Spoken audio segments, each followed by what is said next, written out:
Good morning, good morning, good morning. My name is Galen Bingham. I am the leadership strategist, and I am just so excited to be hanging out with you guys as we talk about Think and Grow Rich with the International Mastermind Association. And this is going to be an amazing conversation as we talk about the brain, the 12th step to riches.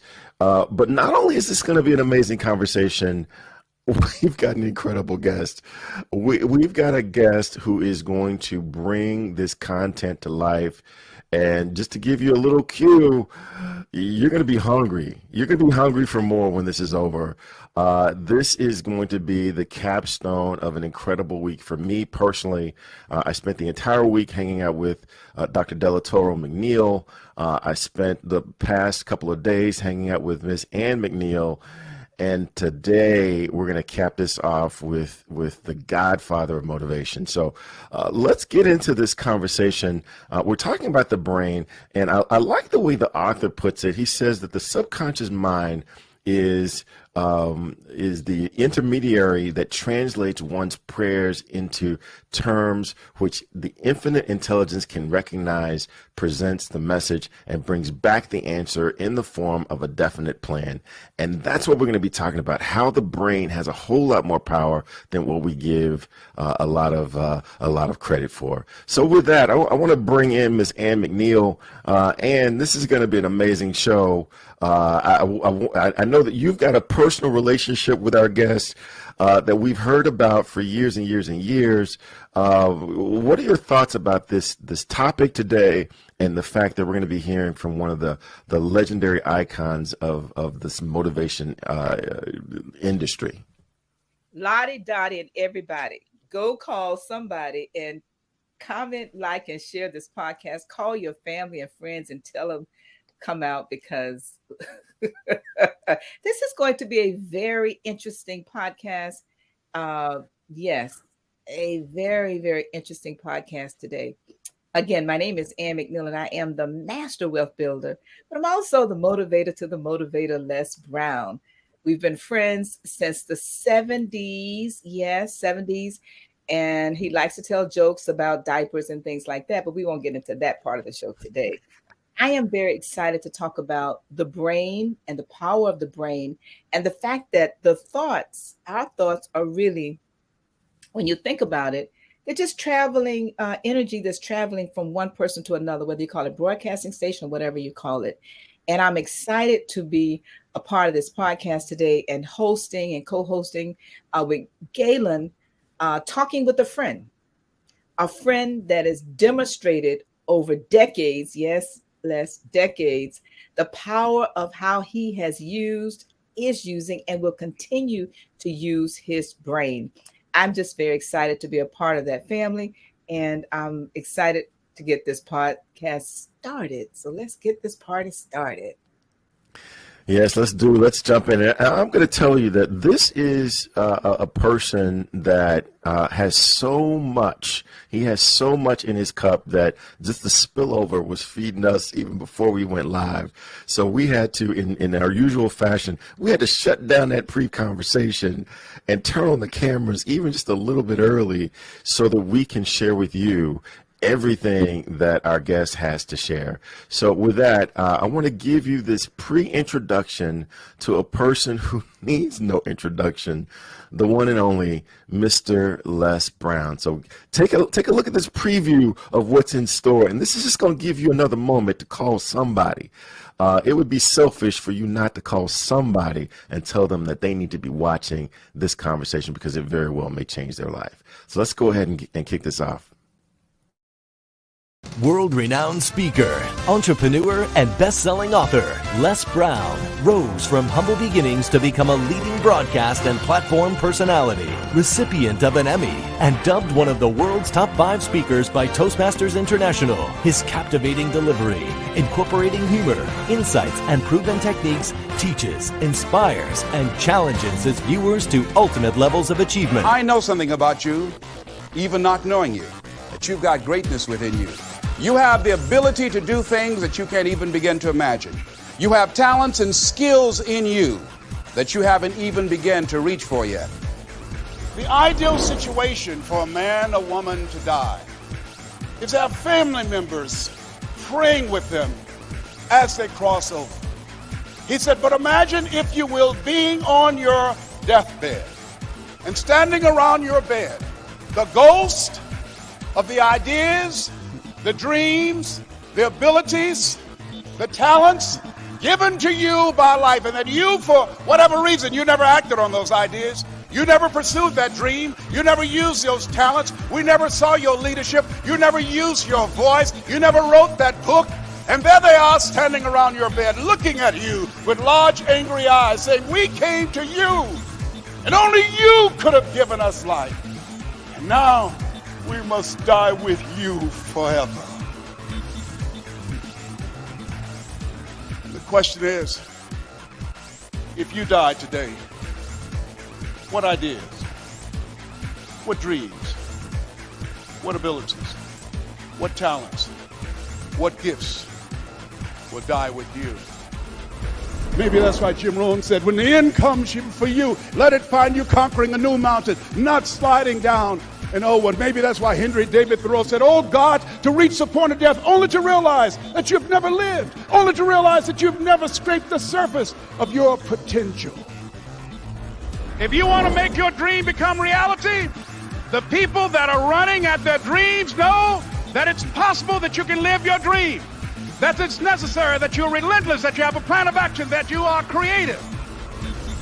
See, there are 2 types of relationships. There are nourishing relationships and toxic relationships. Nourishing relationships, they nourish you. They bring the best out of you. They challenge you. They hold you accountable. They keep you focused. They bring the best out of you. Toxic relationships, they drain you. There's some people that you will never be able to get into business with. Why? Because they know too much about you. And they can't forget that. They can't shake that. You've got to look at your relationships, and Jim Rohn said this, look at the people in your life and ask this question, what is this relationship doing to me? What is it doing to me? Am I growing spiritually, mentally, financially, intellectually? What is it doing to me? If you're a young person, does it put you on the honor roll or get you on the detention list? What is it doing to you? There's a new term in psychiatry called relational illness. There's some people that can make you sick. Well, can I change them? No. It's a full-time job changing yourself. And there's some people that are so negative they can walk into a dark room and begin to develop.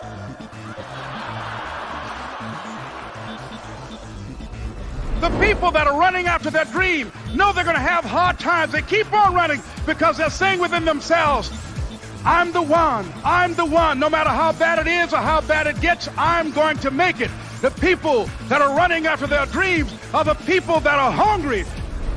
Most people never achieve their goals because they don't know that they don't know and they think they know. Most people are just like Zig, who's I consider the #1 motivational speaker on the planet. He said that most people like the lumberjack whose wood production dropped by 40% because he wouldn't take the time to sharpen his axe.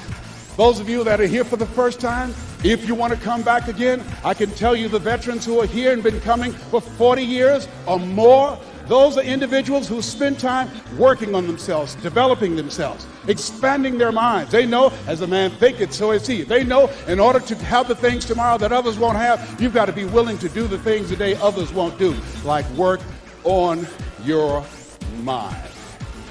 And with that kind of courage, with that kind of affirmation and reason to empower me, I got a saying that when life knocks you down, try and land on your back, because if you can look up, you can get up. All right? The people that are living their dream are finding winners to attach themselves to. The people that are living their dreams are the people that know that if it's going to happen, it's up to them. And they're resolving within themselves, it's not over until I win. When he talked about having personal growth before you can attain professional achievement, and when he said better selling begins with a better you, that put the focus on the kinds of things that I can do myself in taking charge of my life. And when I do that, everything else falls in place. Les has the ability to inspire people to pursue their passion, to live their dreams. And whether they're in sales or personnel, or whether they're just a machine operator, it's very, very important that you have some passion for what you're doing. And Les inspires people to have that passion.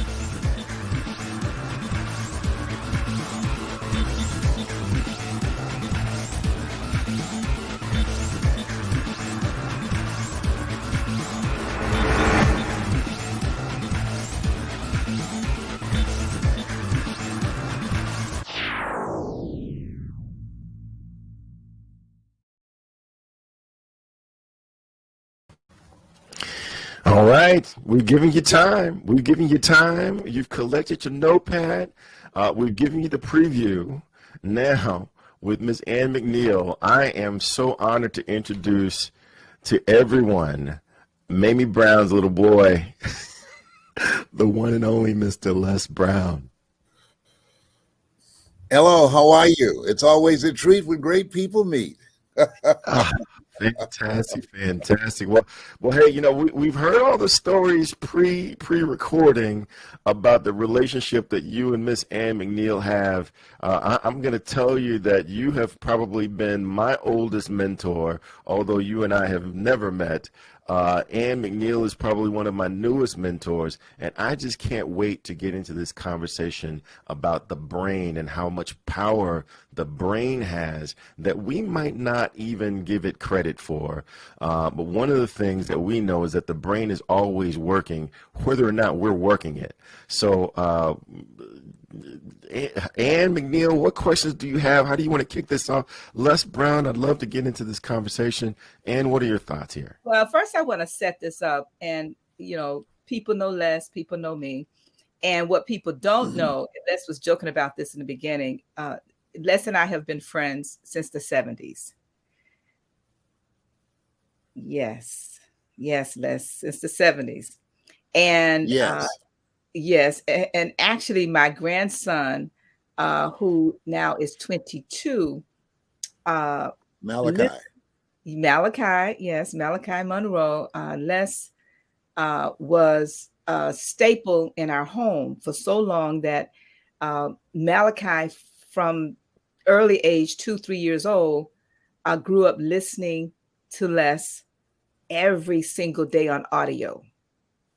And by the time he was 9, 10, 11, began to speak professionally in school, you know, and programs. And I'm setting this up to talk about the power of the brain and the impact. And let's talk about this a little bit before we started, because it's your association with, and I think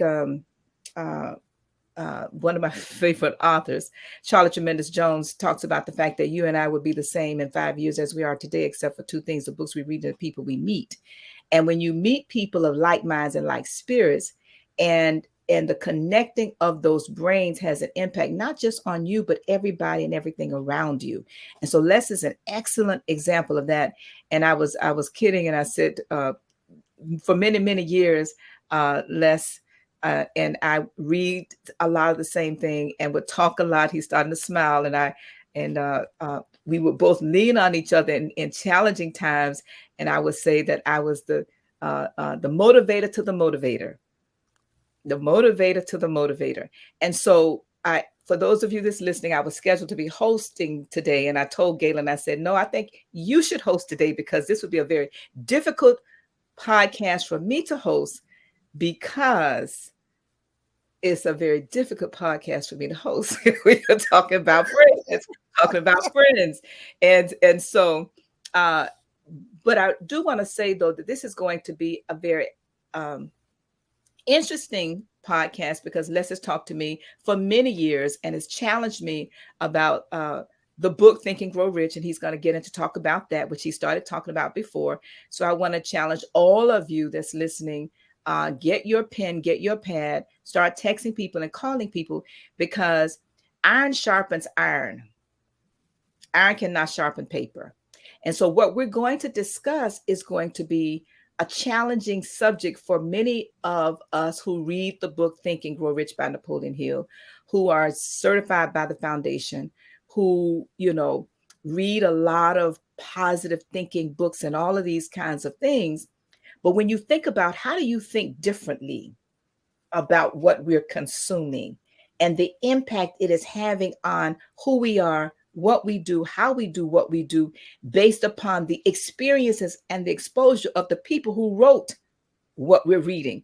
And I know that Wyman was asking me about this book on my, I have books, read a lot about Frederick Douglass, and he's one of my favorite authors.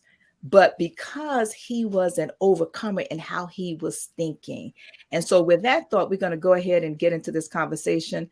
Les, if we can bring him back yes. So Les wanted us to just ask him some questions about. So let me start off by asking you your thoughts about the power of your brain and how you use it. And before you respond, I'm going to say this comment I was sharing with Galen. I said, Galen, the thing about Les is that Les can do this podcast all by himself for 90 minutes.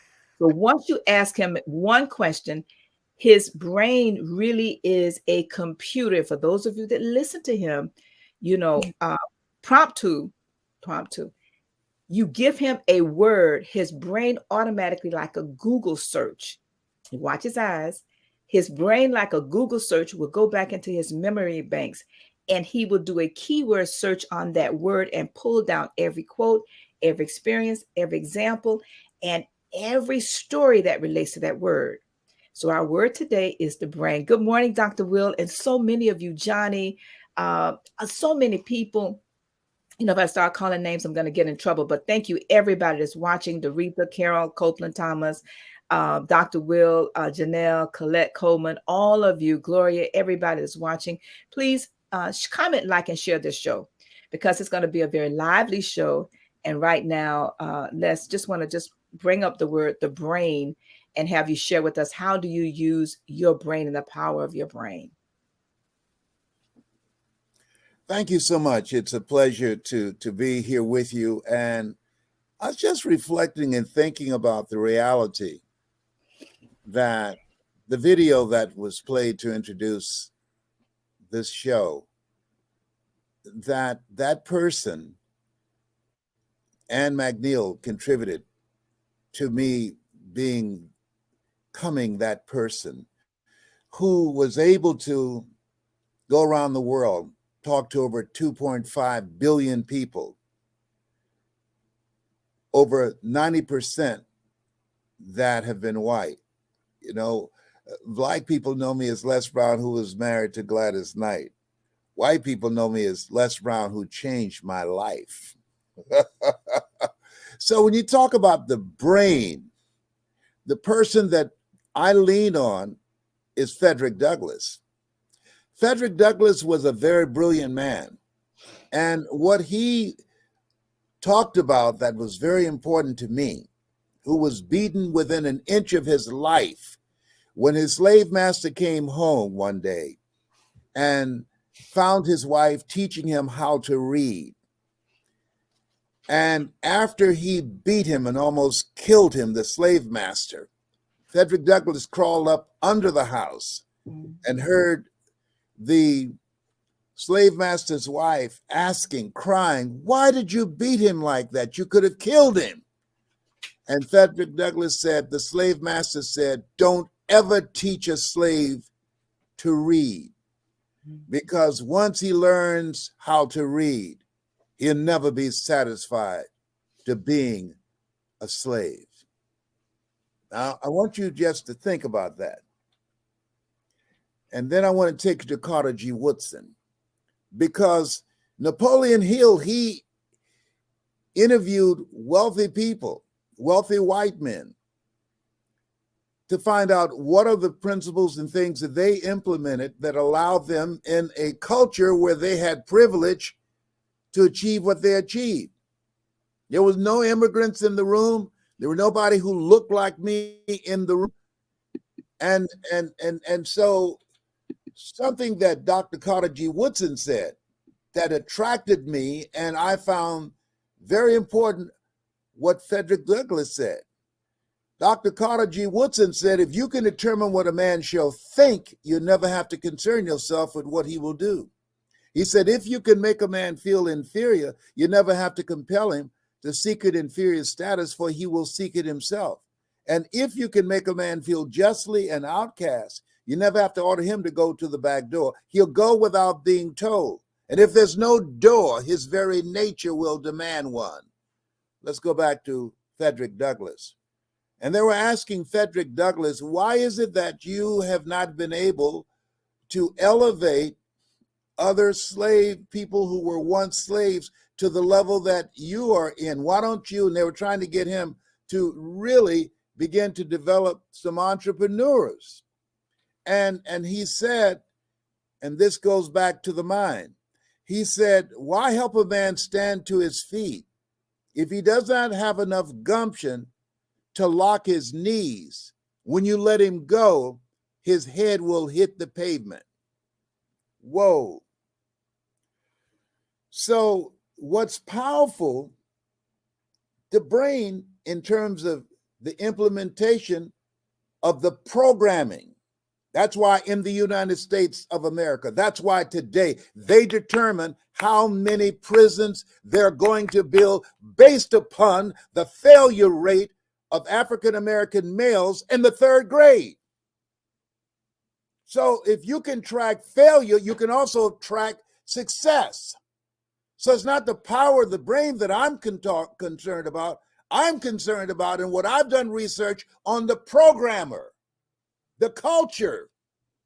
That's what's powerful. The brain is subservient to the programming that it receives from the culture. We learn from observation, from the things we hear, the things that we see in our environment. And when you're in a culture that demonizes you, that denies you, that disengages you, that destroys your sense of self, and give and implement in you a download that you are not worthy. Stay in your place. That, to me, is what I was concerned about, because Ann McNeil knew me before I climbed on these stages and spoke around the world. She knew me at the lowest point in my life when they had the state attorney general at that time, Janet Reno, did a political investigation of a youth program that I had in Miami. And then when I was vindicated, saying he spent $100,000 training youth, but $25,000 of his own money.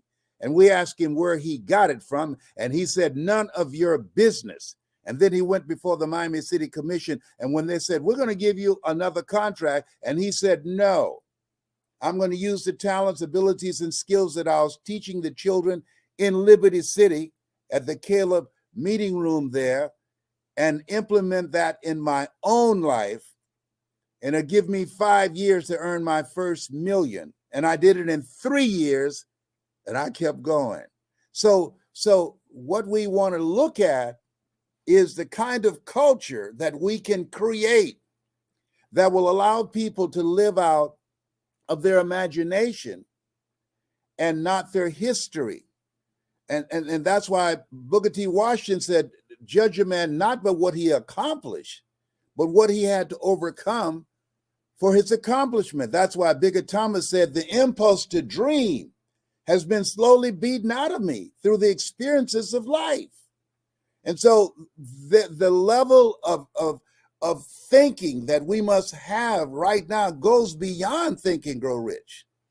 It goes beyond Napoleon Hill, because Napoleon Hill, at the time he wrote that, he could register to vote. I could not. He could vote. I could not. He could sit in the front of the bus. I don't care what I was thinking. I could not.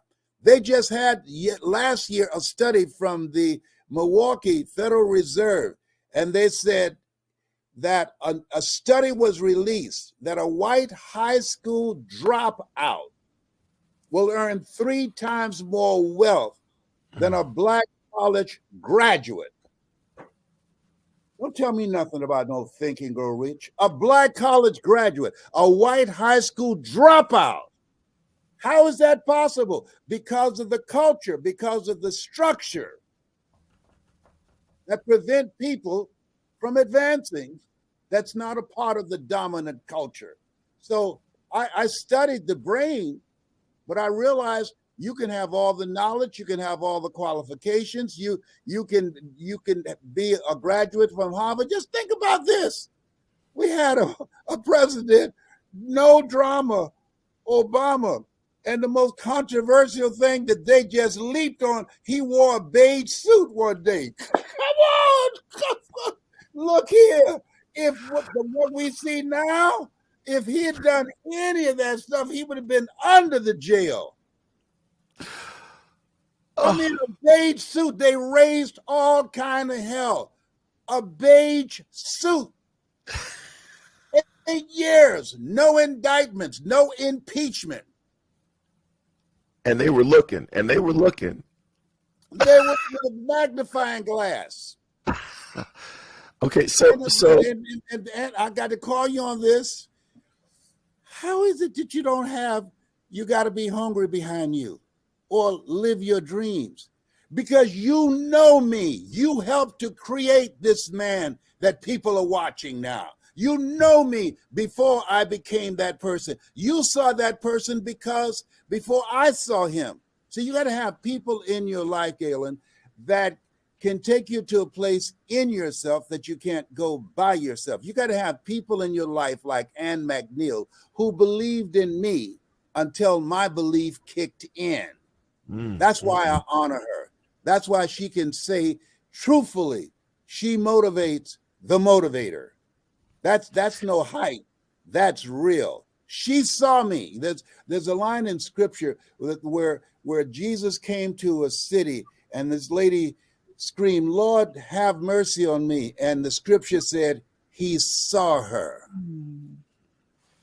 Ann McNeil saw me before I saw me.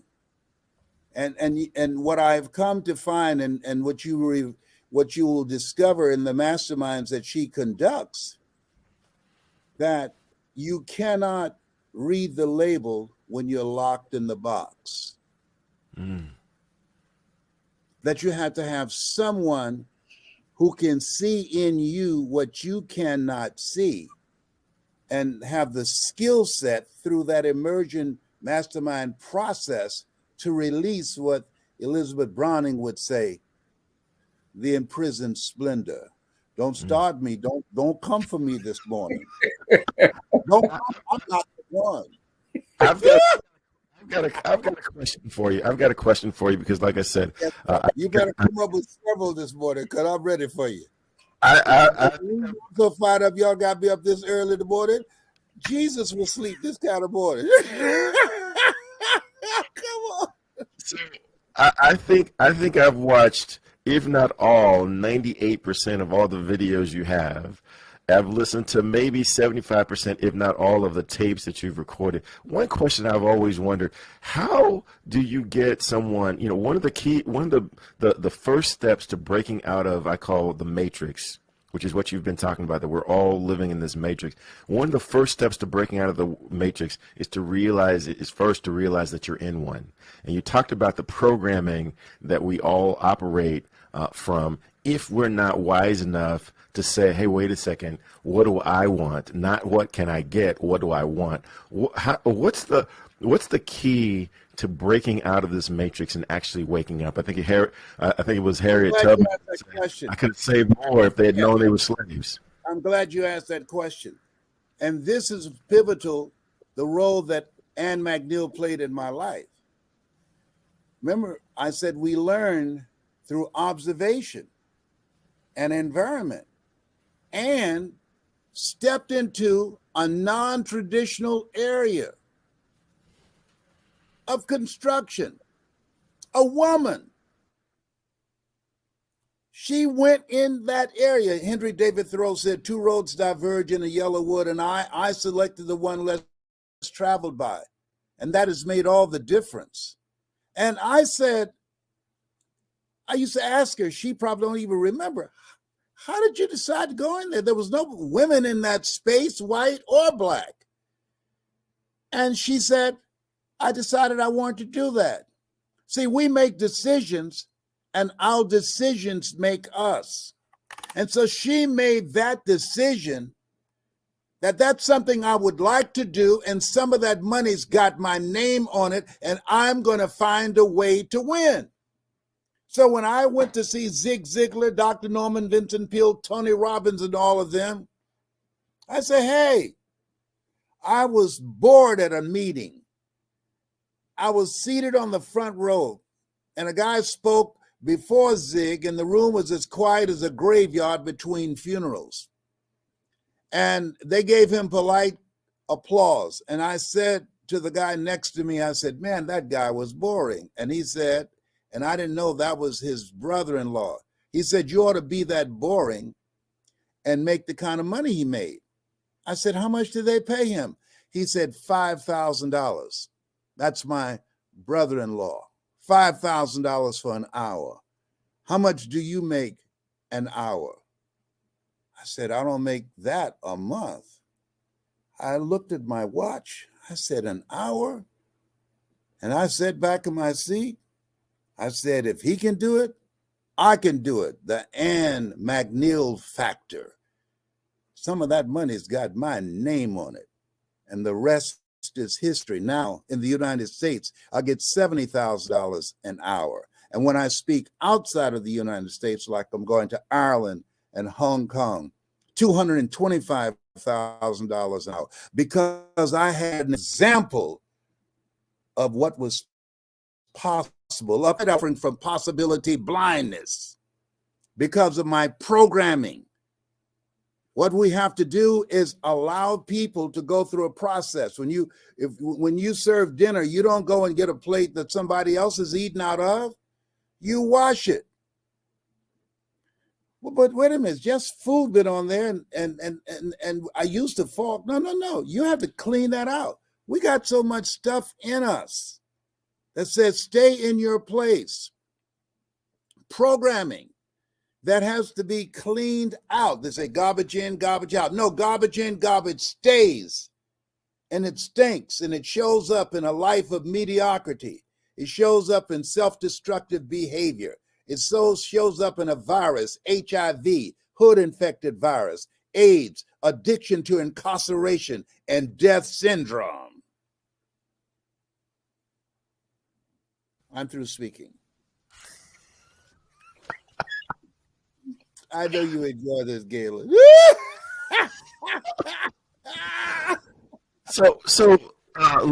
Mr. Brown, another question for you. You know, we know that you are the motivator, and we know that you've studied. This wasn't an overnight success. Who do you go to, and what do you do to stay motivated? Because successful people aren't people who never have a negative thought. They just bounce back quicker. So what do you do when you find yourself in need of motivation? Is one of my go-to people. That's number one. Number two, Mike Williams, he wrote a book called The Road to Your Best Stuff. The Road to Your Best Stuff. I wrote the foreword for that. And and my oldest daughter, Dr. Ona Brown, and my baby daughter, Serena. So they're in my head, and my daughter, Samaya, because they watch me, they study me. You can't see the picture when you're in the frame. So you have to have people around you that can see what you can't see. Malachi, Ann's grandson, he's one of those go-to people for me. He's one of those people that's helping me go to a place with my business that my speaking can't take me there. I'm in a place in this point in my life that Einstein said. He said, the thinking that has brought me this far has created some problems that this thinking can't solve. I was about to do something the other day, and I called Malachi, and I said, I need you to coach me on how to do this. And he recorded something and sent it to me, because he knows that he couldn't just type it for me, send me a text or an email. He knows I learned verbally. So he knows how to speak in a way that I can hear it and incorporate his instructions to decode what I don't know, so that I can get on the path to mastering this, so I don't have to make that call to him. But he knows how to talk to me in a way that I'm able to get it.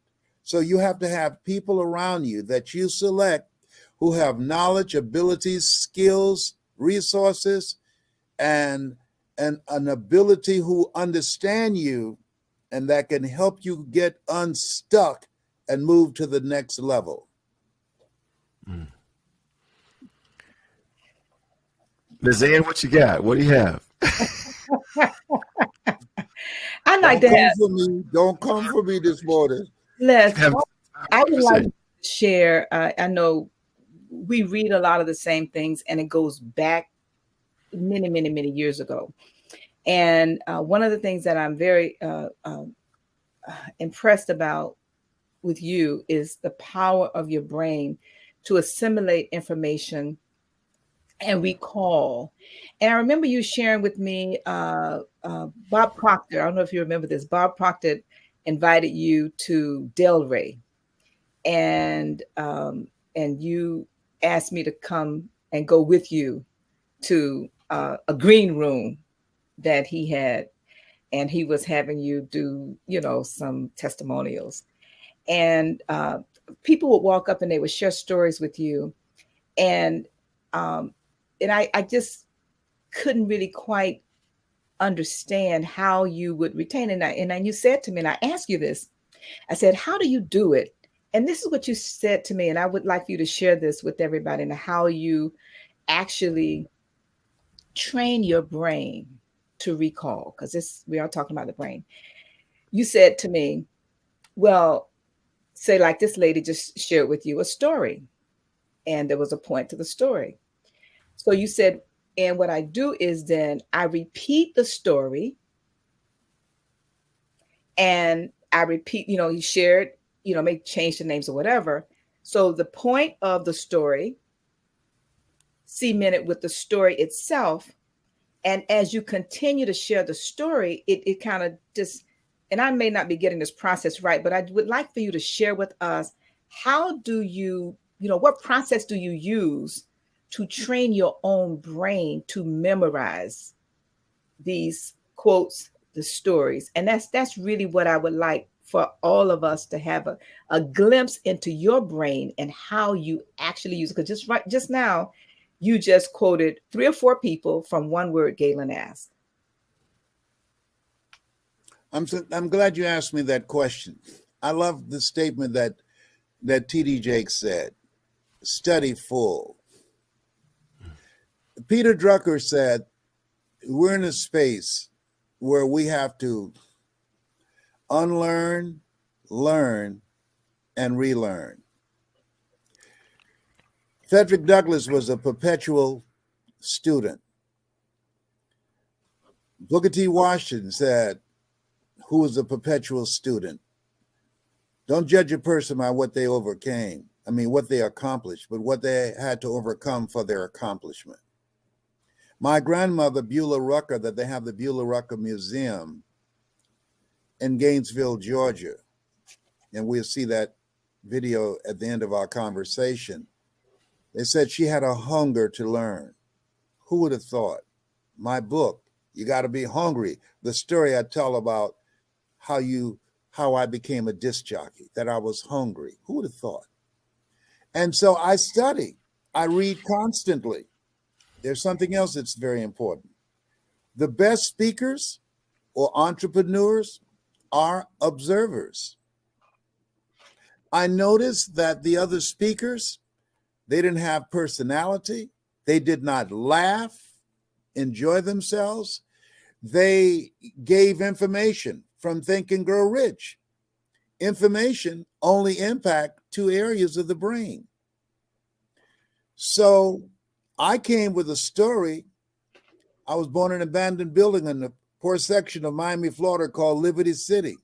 I was adopted, taken in as a foster child, and adopted by Mamie Brown.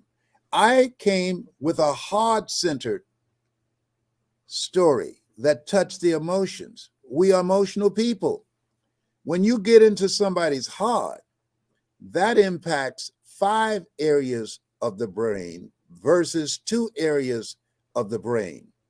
And so now you're speaking in a way that people don't just hear you, but they feel you in your heart. Where the heart is, there your treasure is also.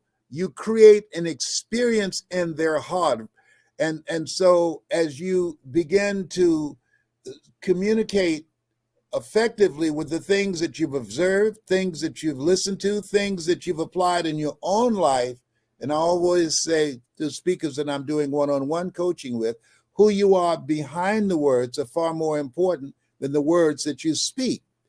Through your example and how you were getting ready to go to a place with a hard hat among a group of white men in an industry, a non-traditional industry, because there are other women now across this country, around the world, who saw you, who said, if she can do it, I can do it.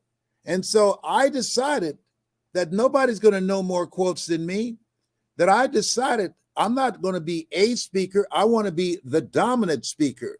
I'm not going to be a black speaker. I'm going to speak to the world. And that's how I train people. And so the power of an example, that you went in that area that you didn't know anything about, but you decided and made the commitment that you were going to learn.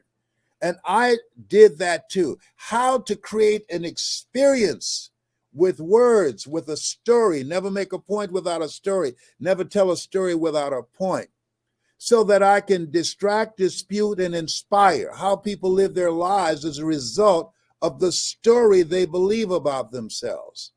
And so cultures create the story that you believe about yourself. That's why Steve Jobs said the storyteller is the most powerful person in the world. That's why Warren Buffett, who was asked, hey, what's the most important investment you've ever made? And I'm sure this financial analyst thought he was going to say, oh, real estate or the stock market. That's what he was looking for. And he said, no, in myself.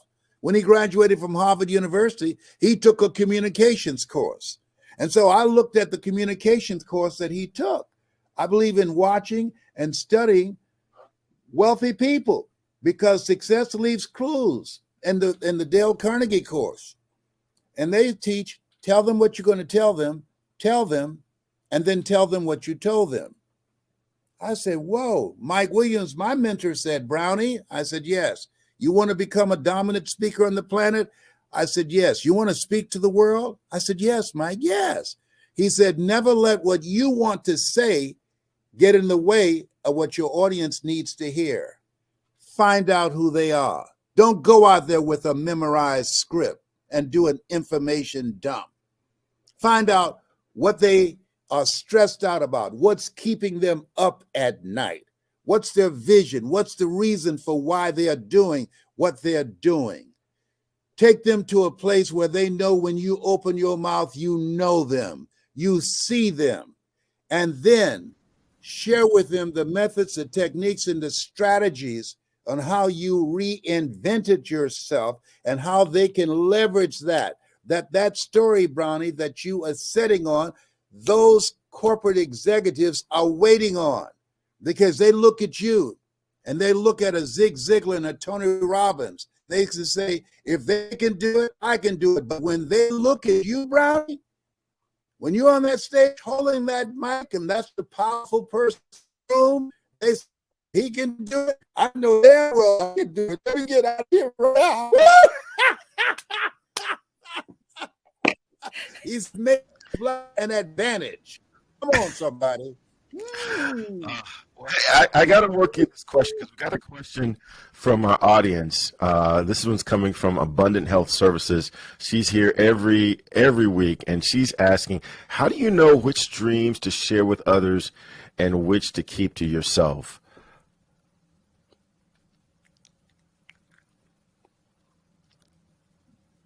Okay, we have a slight delay in the internet connection. Okay, so it looks like question. We had a slight delay. yeah. So we got a question from Abundant Health Services, and she's asking, how do you know which dreams to share with others and which to keep to yourself? Because not everyone is prepared to nurture your dreams. So how do you make that discernment?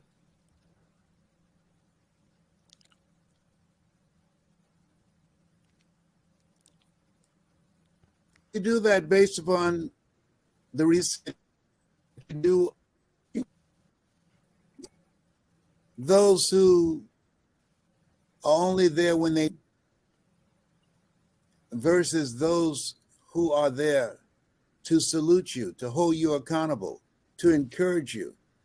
Iron sharpening iron. I know if I talk to Ann about this new place where I want to go with my life at 77, that my work is not through yet, and the next greatest version I want to create for myself, because I know who I'm talking to. I know that the feedback that I'm going to get and the corrective action that she will give me so that I can put my success on steroids and going in the direction of where I want to go, because of my relationship with her. And because I know she sees me and I see her and I respect her, and she can see some things that I can't see. And so you got to vet people. You don't want to just randomly talk to anybody and share their dreams, because all of us have had the experience of someone saying, you can't do that. Well, MIT did a study. If I say to you, you can't do that, Veronica or Marvin, somebody else has to come along and said, you can do it, you can do it, you can do it 17 times to neutralize that one time. That's why my favorite book says, faith comes by hearing and hearing and hearing, but you got to hear it from the right person. Come on, somebody. Oh, behave. Wow. So talk a little bit about this journey that you've been on, because you don't have the same brain today that you had in the beginning. Today, you've got some experience behind what you want to accomplish, whereas in the beginning, it might have just been a hope. So what have you learned today what do you know today that you didn't know 30, 40, 50 years ago? Everything has a story. Ladies and gentlemen, I was being interviewed by a gentleman by the name of Galen. And in this interview, he asked me, where do you pull your stuff from? I want you to write this down. Grow through life. The people that make things happen, the people that are creating new pathways, are people that are not just going through life, they are growing through life. That this is the time in this era of accelerated change, overwhelming complexity, and tremendous competition. You have to grow through life. Robert Schuller had a point. You either expand or you are expendable. Here's something else that I learned, and just talking with him and Ann McNeil, accountability partners. You've got to have people in your life that will hold you accountable to what you said that you're going to do. and that will ask you some key questions like he does, because that life is a question and how we live our lives is the answer. And when you have people that will hold you accountable, you increase your chances of reaching your goals by 40%. And something else that I learned from Galen is that we have to learn continuously. We have to do as Peter Drucker said, and I mentioned earlier, we got to learn, we got to unlearn and relearn. If you're not willing to learn, no one can help you. But if you're willing to learn, no one can stop you. And the other thing that's very important, you got to enroll others. You can't make it by yourself. You want to create a community of collaborative, achievement-driven, supportive relationships. Sidney Poitier said, when you go for a walk with someone, something happens without being spoken.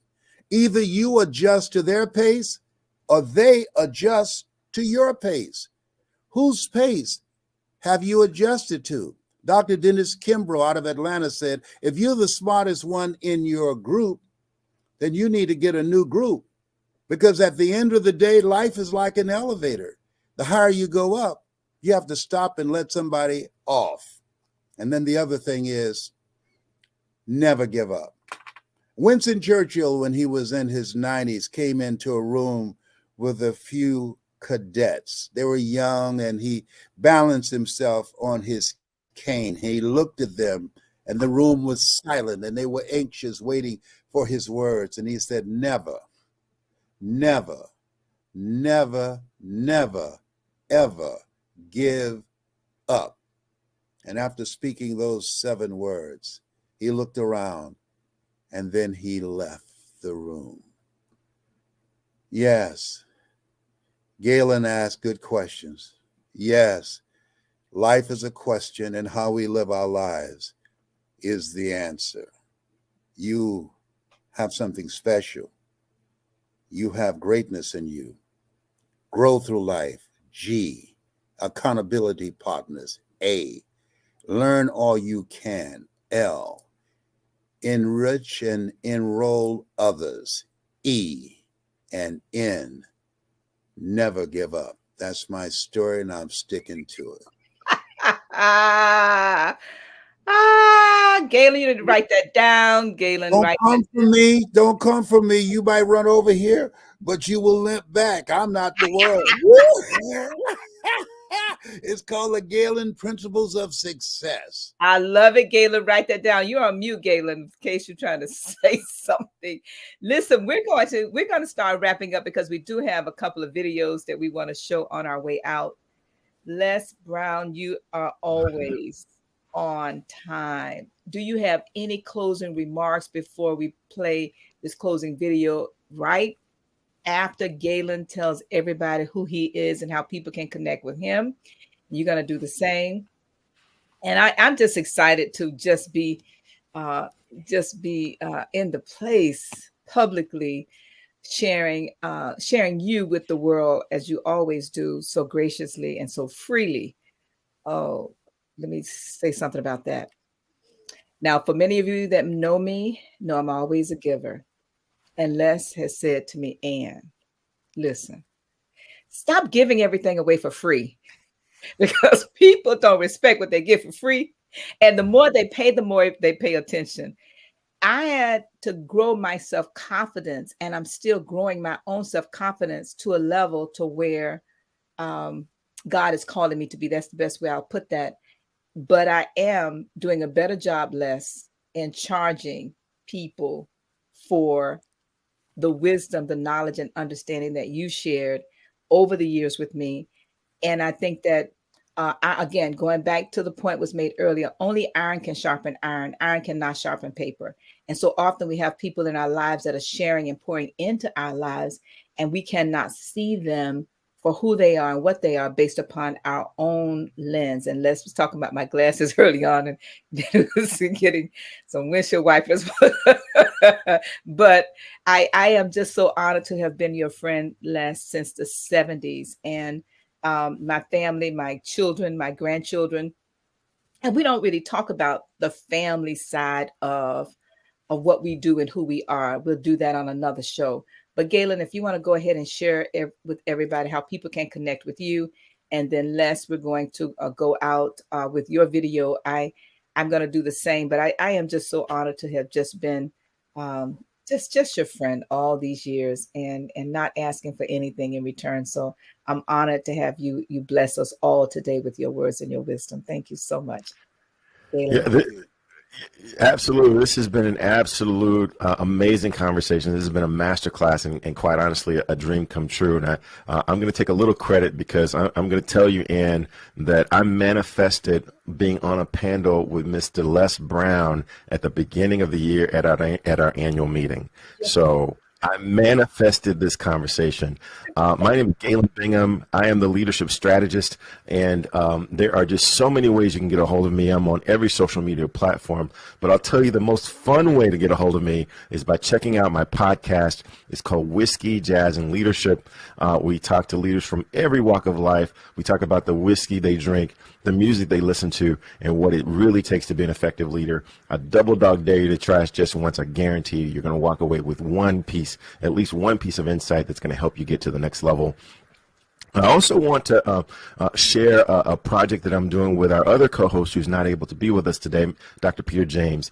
He and I are leading the IF Collective.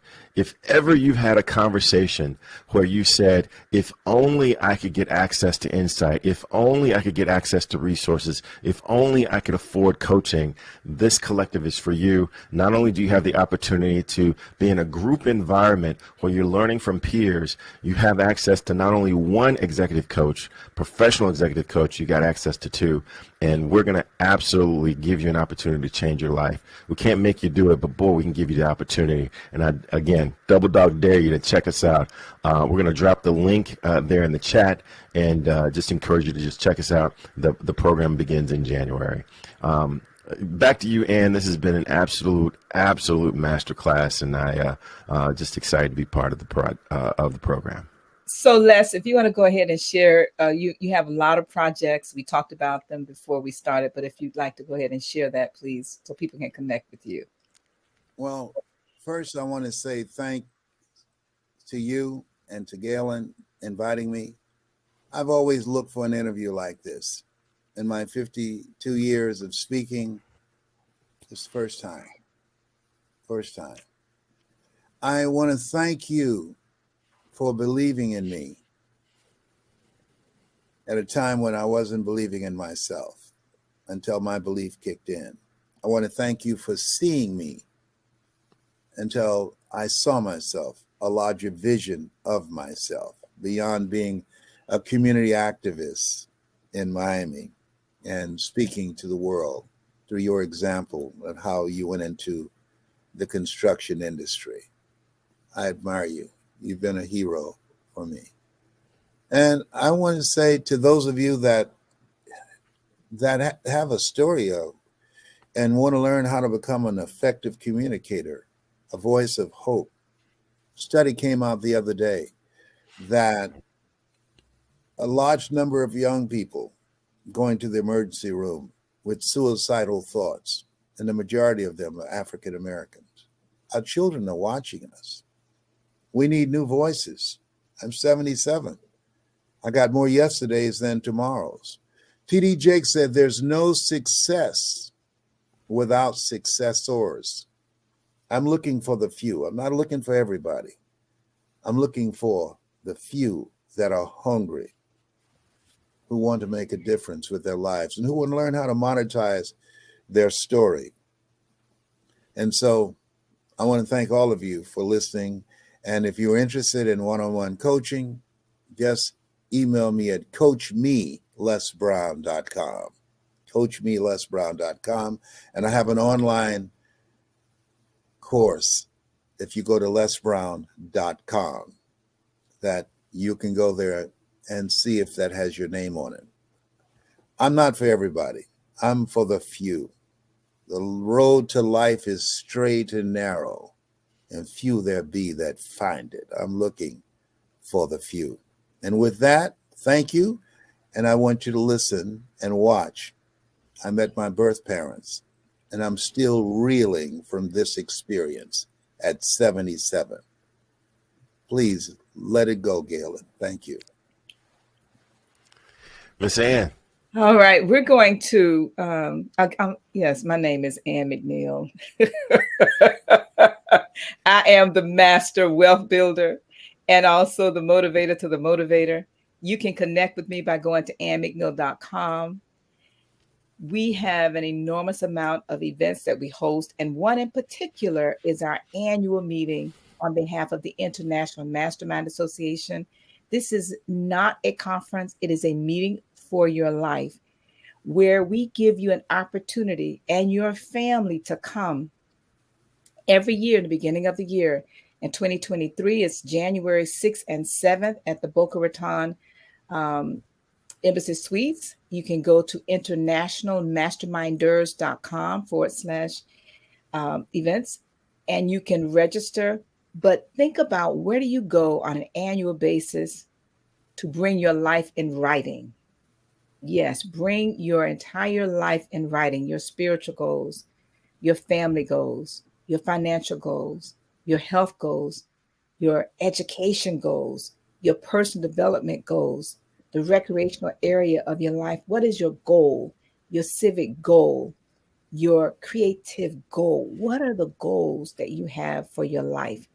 And this is an opportunity for you and your family to share together every single year. So with that, again, you can reach me at annmcneil.com. We're going to close out with a phenomenal video where Les Brown was finally able to connect with his birth mom. And this experience, I think, speaks volumes to all of us, because whatever we're seeking is seeking us. Whatever we're seeking is seeking us. And we've talked about the power of the brain.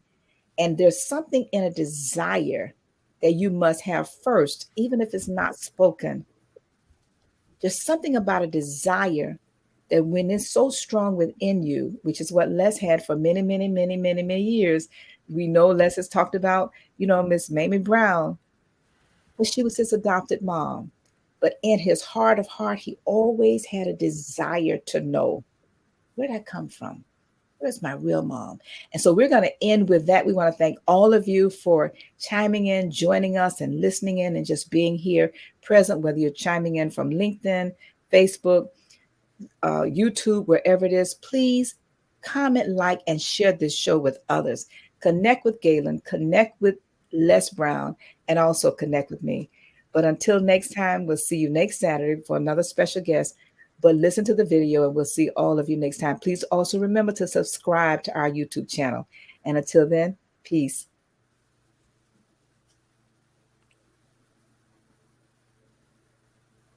Something special.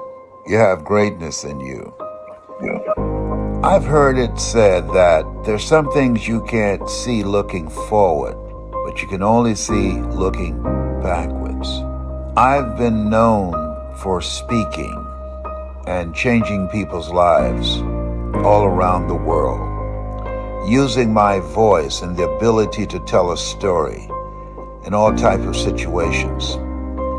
I often talk about the fact that I'm here because of two women. One gave me life, that's a person that I had never seen. And one gave me love, that's the person here holding me and my twin brother. This is Mamie Brown. God took me out of my biological mother's womb and placed me in the heart of my adopted mother. And I had no idea, being raised in poverty. We were poor, but we didn't know we were poor. And something in me, I don't know exactly when it happened, but I remember one day when I went to an event and I saw Dr. Martin Luther King Jr. speak in Miami.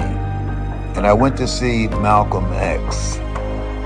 And I was so moved by their oratorical skills, I said, I want to do that. I was so impressed with Malcolm X that I went to school the next day and said that my name was Leslie X. And the teacher called my mother This is Mamie Brown, and that was the end of that. She beat that X out of me. But I used my voice as a radio personality, and there was something just kept driving me. I organized demonstrations in Columbus, Ohio, and led demonstrations against police deadly use of force and police brutality that ultimately led to my getting fired in the 70s, and led groups of over 5,000 in the morning in the snow. I became a state representative.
Talk show, the Les Brown Show.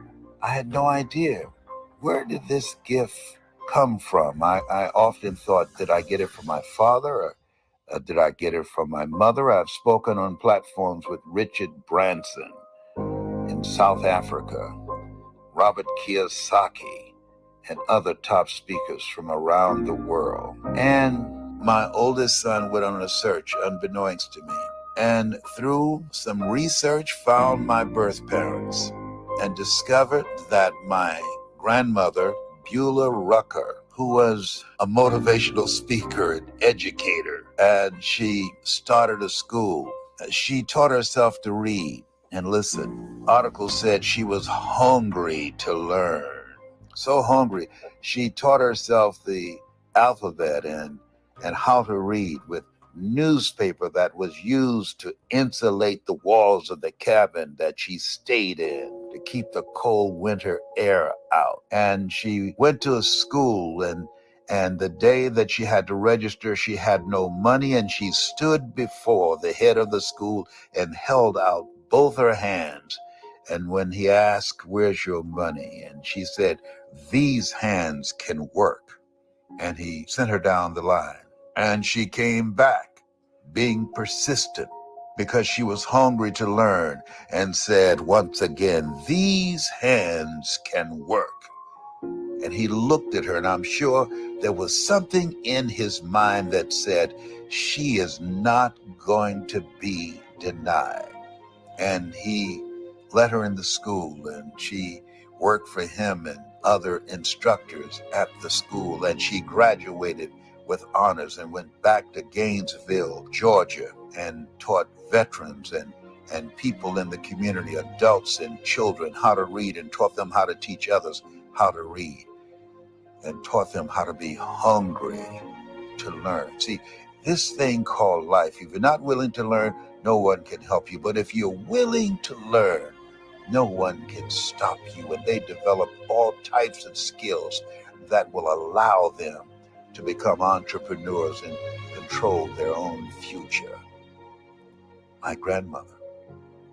And that which was in her, she obviously passed it on to my mother, Dorothy Bell. And my mother, she was a motivational speaker like her mother.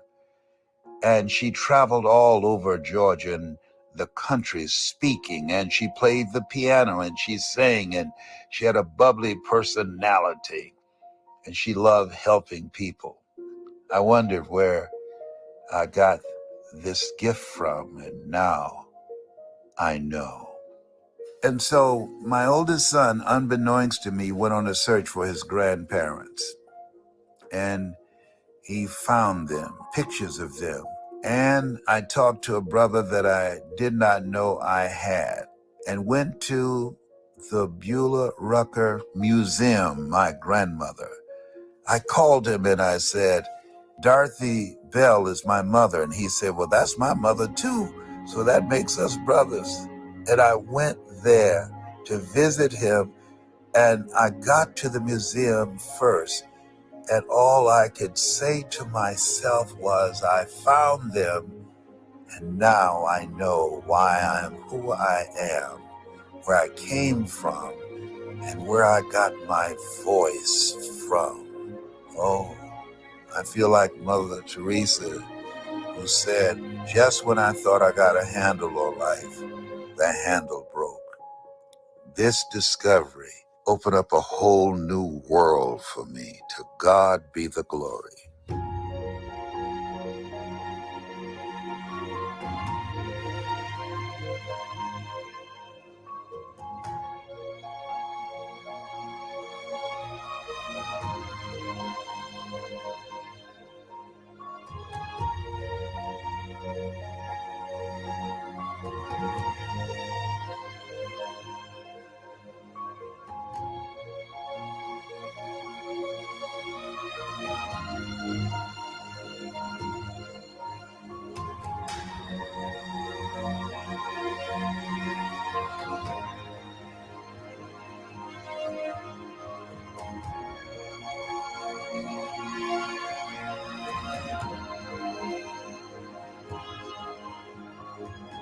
It's a long shot, ladies and gentlemen, from Liberty City, an abandoned building on a floor. Never knowing my mother or father. It's a long shot.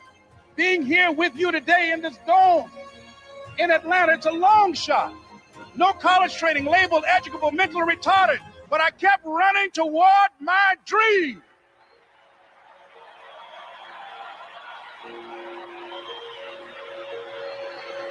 Don't stop.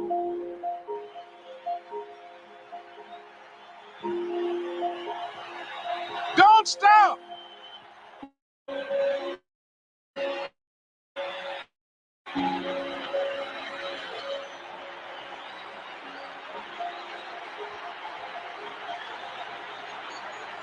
Don't stop running toward your dream.